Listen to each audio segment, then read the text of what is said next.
IPL రాబోతుందంటే ఇక cricket betting start కాబోతుంది. డబ్బు క్యాసినో ఆన్లైన్ బెట్టింగ్ టైగర్ అనే ఒక ఆన్లైన్ గేమ్ చూపించాడు. చేసి నుంచి చాలా డబ్బు లాస్ అయ్యాను.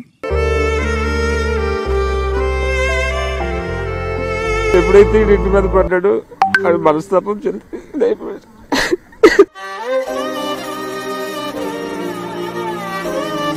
లాస్ట్ ఓవర్ వచ్చేసింది ఇక సిగరెట్ ఇట్లా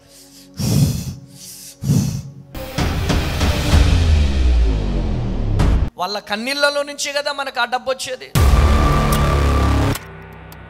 నా 2 చేతులు ఎత్తి బ్రతిమలాడుతున్నాను, అటువంటి బెట్టింగ్స్ జోలికి వెళ్ళకండి.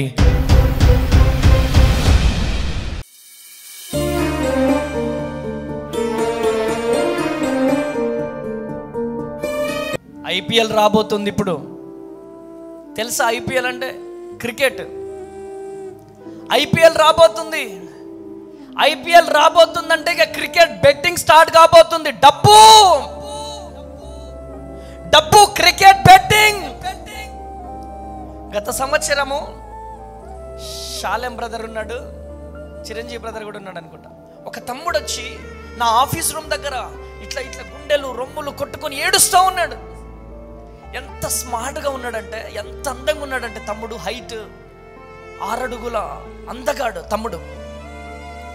తేజన్నతో అర్జెంట్ మాట్లాడాలంటే ఇప్పుడే అలసిపోయి పడుకున్నాడు, ఇప్పుడే లోపలికి వెళ్ళాడు. లేదు అర్జెంటుగా మాట్లాడాలి అంటే, లేదు అయ్యగారు లోపలికి వెళ్ళిపోయాడు, రేపు మార్నింగ్ రా అంటే ఎర్లీ మార్నింగ్ 5 o'clock వచ్చి కూర్చున్నాడంట. కూర్చుంటే ఆఫీస్ రూమ్లోకి పిలిచాను, మాట్లాడాను. అన్నా 58 లక్షలు అప్పైనాయి అన్న. ఎంత? 58 లక్షలు. 58 లక్షల ఏం చేసావు అంటే, అన్నా క్రికెట్లో బెట్టింగ్ పెట్టానన్నా, క్రికెట్లో బెట్టింగ్ పెట్టాను. మరి అంత డబ్బు నీకు ఎక్కడిదంటే, అన్నా ఏం లేదన్నా, ఈ ఫ్రెండ్ క్రెడిట్ కార్డు తీసుకొని వాడాను, మళ్ళీ ఈ ఫ్రెండ్కి ఇవ్వాల్సిన డబ్బులు ఆ ఫ్రెండ్ క్రెడిట్ కార్డు తీసుకొని వాడాను, నా క్రెడిట్ కార్డు వాడానన్నా, అలా ఒక 10 మంది క్రెడిట్ కార్డులు వాడానన్నా. ఈరోజు మా నాన్న చనిపోయాడన్నా,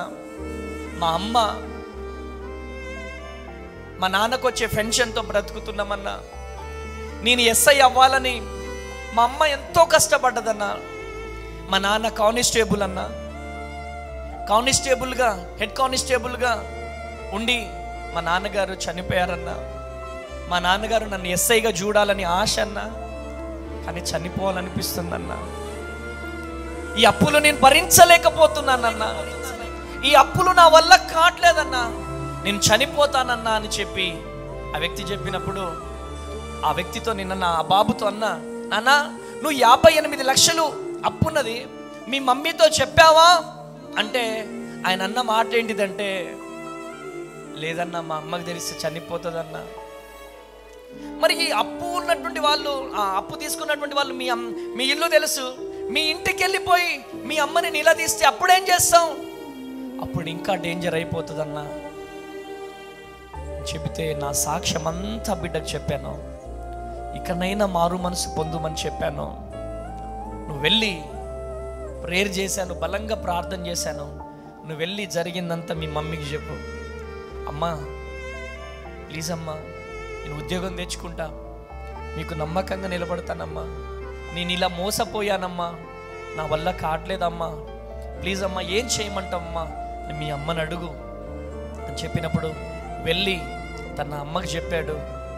చనిపోదామంటే ఇట్లా పాస్టర్ అమ్మ తేజ అన్నయ్య ఆపాడమ్మా అని చెప్పాడు. వాళ్ళమ్మ నాకు ఫోన్ చేసి చాలా థ్యాంక్ యూ అయ్యా అని చెప్పింది. ప్రతి 3 daysకి ఒకసారి నాకు ఫోన్ చేసి ప్రేయర్ చేయించుకునేవాడు. ప్రతి 3 daysకి ఒకసారి ఫోన్ చేసి ప్రేయర్ చేయించుకునేవాడు. లోన్ పెట్టారు వాళ్ళ నాన్నగారు పెన్షన్ మీద, అప్పంతా తీర్చేశారు. ఇంకా ఒకటే కోచింగ్కి వెళ్ళిపోమని చెప్పినాను, కోచింగ్ తీసుకున్నాడు. ఈరోజు బిఎస్ఎఫ్లో చక్కని పోలీస్ జాబ్ సంపాదించాడు. గట్టిగా చప్పట్లు కొట్టాలి. హల్లెలూయా హల్లెలూయా. అంటే ఒక దైవ సేవకుడి దగ్గరికి వచ్చి ప్రేయర్ చేయించుకున్నాడు కాబట్టి తను బ్రతకగలిగాడు. ఈరోజు మీరు టీవీలలో చూస్తే, యూట్యూబ్లో చూస్తే, ఫేస్బుక్లో చూస్తే, ఇన్స్టాలో చూస్తే ఒకతను మాట్లాడతాను, నాన్న నేను ఎంపీడీఓ ఆఫీస్లో క్లర్క్ని, నేను 10 లక్షల రూపాయలు అప్పయ్యాను, ఎంపీడీఓ గారు మీ కాళ్ళు పట్టుకుంటానండి, అప్పు తీర్చుకుంటానండి. నా పిల్లలు ఇద్దరు, వీళ్ళకి ఇప్పుడు తినడానికి తిండి లేదు, 3 రోజులు అయిపోయింది మాకు తిండి లేక, ముగ్గురం చనిపోదాం అనుకుంటున్నాం, మీరు ఒక్క అవకాశం ఇస్తే మేము బ్రతకాలనుకుంటున్నామని చెప్పి ఆ బిడ్డ వీడియో చూడగానే షాక్ అయిపోయినాను. ప్రియమైనటువంటి దేవుని బిడ్డారా, హల్లెలూయా హల్లెలూయా. ప్రియమైనటువంటి దేవుని బిడ్డారా, ఈ బెట్టింగ్ యాప్స్ ప్రమోట్ చేసేది ఎవరో తెలుసా? ఈ సినిమా హీరోలు, ఈ పాపులర్ అయినటువంటి యూట్యూబ్ స్టార్స్. ఈ మాటలు నేను ఎందుకు చెప్తున్నానంటే, డబ్బు మీద ఆశ, డబ్బు మీద ఆశతో ఈరోజు యవనస్తులందరూ కూడా వారి జీవితాలు పతనము చేసుకుంటున్నారు. రీసెంట్గా ఎక్కడ బెల్లంపల్లిలో జరిగింది ఇన్సిడెంట్. ఐపీఎల్ బెట్టింగ్ పెట్టి పెట్టి పెట్టి పెట్టి అప్పుల పాలైపోయాడు. వాళ్ళ నాన్న పాలమ్ముకునే వ్యక్తి, వాళ్ళ నాన్న పాలమ్ముకునే వ్యక్తి అప్పులలో వచ్చి మీద పడడంతో పురుగుల మందు తాగి, గడ్డి మందు తాగి తండ్రి, తల్లి, చెల్లి, ఆ అబ్బాయి నలుగురు కూడా వరంగల్ ఎంజిఎం హాస్పిటల్కి తీసుకొస్తే అక్కడికక్కడ చనిపోయారు. ప్రియమైనటువంటి దేవుని జనాంగమా, ఈరోజు ఈ మాటలు వింటున్న ప్రియ దేవుని జనాంగమా, ఐపీఎల్ రాబోతుంది. ఐపీఎల్ వస్తుందంటేనే ఈరోజు యవనస్తుల్లో డబ్బు సంపాదించాలని ఒక ఆశ. ఏమండి, మనకు వచ్చిందనుకో, ఒకవేళ వచ్చినా కానీ ఒకరి ఇల్లు ఖాళీ అయిన తర్వాతనేగా మనకు వచ్చేది, అంతే కదా? వాళ్ళ కన్నీళ్ళలో నుంచి కదా మనకు ఆ డబ్బు వచ్చేది. కనుక అటువంటి బెట్టింగ్స్ జోలికి వెళ్ళకండి. నా 2 చేతులెత్తి బ్రతిమలాడుతున్నాను. ఎంతమంది యవనస్తులు ఈ లైవ్ చూస్తున్నారో, ఎంతమంది యవనస్తులు ఈ మందిరంలో ఉన్నారో, నా 2 చేతులెత్తి బ్రతిమలాడుతున్నాను. అటువంటి బెట్టింగ్స్ జోలికి వెళ్ళకండి. ఈరోజు ఉచితంగా వచ్చే డబ్బు మనకొద్దు, కష్టపడితే వచ్చే డబ్బే మనకు కావాలి. కొట్టు గట్టిగా చెప్పట్లో హల్లెలూయా హల్లెలూయా. అడంటాడు, ఇంట్లోకి వచ్చేస్తాడు లూసిఫర్, ఫోన్ చేస్తాడు, రే Chennai super king Mumbai Indians ఆడుతుంది, ఏంటి కథ, ఇదంతా ఎందుకు? మొన్న వెళ్ళిన ఒడ్డు కూడా వాడు టెన్షన్ ఇట్లా ఊగుతున్నాడు, ఏమవుతుందో ఏమవుతుందో. అదేం జీవితం రా బాబు, సిగరెట్ తాగుతున్నాడు, మందు తాగుతున్నాడు,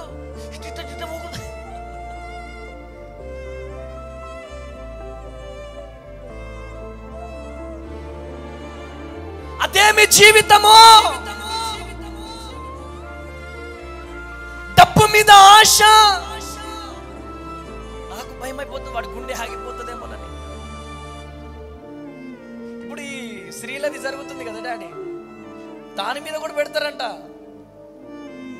ఇప్పుడు టెన్షన్, లాస్ట్ ఓవర్ వచ్చేసింది, లాస్ట్ ఓవర్ వచ్చేసింది కదా, సిగరెట్ ఇట్లా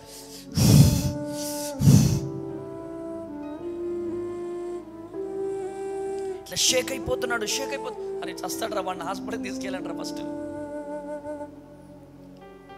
ఎంత ప్రశాంతమైన జీతం అండి.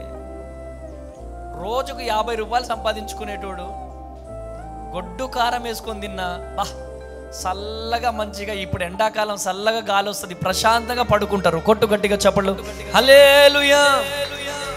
ఎందుకు ఈ జెండు బాములు మనకు అవసరమా? అది జెండు బామ్ కాదా డాడీ? చెప్పండి, అది జెండు బామ్ కాదా? అది జెండు బామే.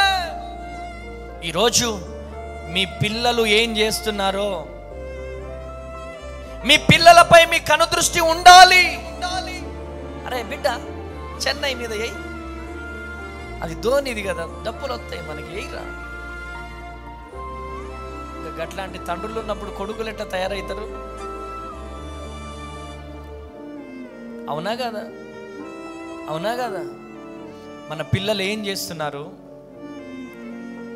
మన కూతురు ఏం చేస్తుంది, మన కుమారుడు ఏం చేస్తున్నాడు, ఒక్కసారి ఆలోచించవలసిందిగా ప్రభువు పేరిట మనవి చేస్తున్నాను. చెప్పుడు మాటలు, రే ఎయ్యరా. ఫోన్ చేస్తాడు, దేని మీద వేస్తున్నావు? లేదురా ఇవాళ మా భార్య వద్దన్నది. ఇవాళ మా హైమా సిస్టర్ వద్దన్నది అనుకో, మోహన్ రావు బ్రదర్ ఏం చేస్తాడు, ఆగే అమ్మ తేజయ్య గారు అంతే అంటాడు, అమ్మ తేజయ్య గారు అంతే అంటాడు. ఎంత డబ్బులు వద్దని నాకు తెలుసు.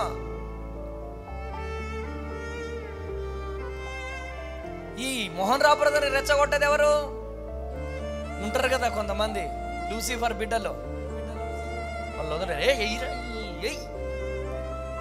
చుక్కున ఏ లేదనుకో, ఏసే టీం గెలిచిందనుకో, చూసినావా